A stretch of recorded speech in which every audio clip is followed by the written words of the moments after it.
আমাদের এই ডিজিটাল বিজনেসটা কিন্তু শুধু টাকা উপার্জনের জন্য নয়। এই পৃথিবীতে কোনো মানুষই বলতে পারবে না যে ধনী মানুষেরাই শুধু সুখী, আর যাদের টাকা পয়সা কম তারা সুখী নয়। টাকা পয়সা কখনো সুখ এনে দিতে পারে না। এজন্য কিন্তু আমরা সবসময় বলি যে আমাদের বিজনেসটা হচ্ছে আপনি আপনার ফিন্যান্সিয়াল ফ্রিডম পাবেন। আপনি আপনার নিজের লাইফটাকে লিড করবেন আপনার নিজের ওন টার্মস এ। আপনি যেখানে হ্যাপি, আপনি যেভাবে হ্যাপি সেভাবে আপনি বিজনেস পরিচালনা করবেন। প্লাস আপনার যে ইনকামটা আসছে সেটাকে আমি বোনাস হিসেবে বলি। আমি বলি আমাদের ইনকামটা হচ্ছে বোনাস। বাট এই বিজনেসটা করতে গিয়ে আপনি আপনার ভেতরের যে শক্তি আছে, ভেতরের যে প্রতিভা আছে সেটা কিন্তু বুঝতে পারবেন। আমি যখন বিজনেসটা শুরু করেছিলাম আমি কিন্তু নিজে ঠিকমতো কথা বলতে পারতাম না।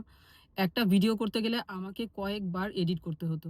বাট এখন কিন্তু আমি খুব স্বাচ্ছন্দ্যভাবেই একটা ভিডিও একবারে করে ফেলতে পারছি। আমার নিজের মধ্যে সেই কনফিডেন্সটা চলে এসেছে।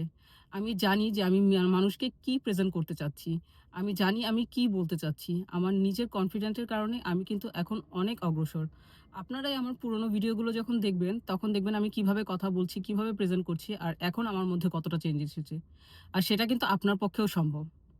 আপনি নিজেও জানেন না যে আপনার মধ্যে কি প্রতিভা আছে। তো আপনি যদি চান আপনার নিজস্ব প্রতিভাটাকে উন্মোচিত করতে, তাহলেও কিন্তু আপনি বিজনেসে জয়েন করতে পারেন। শুধু টাকা ইনকামের জন্যই যে বিজনেসে জয়েন করতে হবে এমন কিন্তু না।